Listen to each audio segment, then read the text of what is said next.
Hi, I wanted to show you a couple of really great free online calculators that you can use. You can find them in a couple of places. They're, of course, on this page right above this video, but they also are in this first folder up here where it says Student Resources for Online Academy. And I made them the first two links. The first one is the Desmos Scientific Calculator. So if you just click on that, you will see that it opens right here. It's just much better than your Chromebook calculator or your phone calculator, so I would highly recommend that you use this. It has a squared button, an exponent button, square root, or an nth root. It's got parentheses, got a fraction over here, so this would just be a really great one to use. You can bookmark that if you'd like.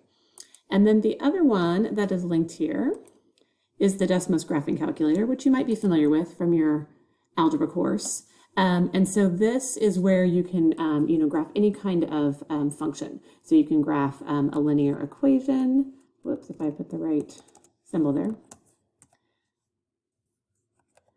You can graph, quadratic functions.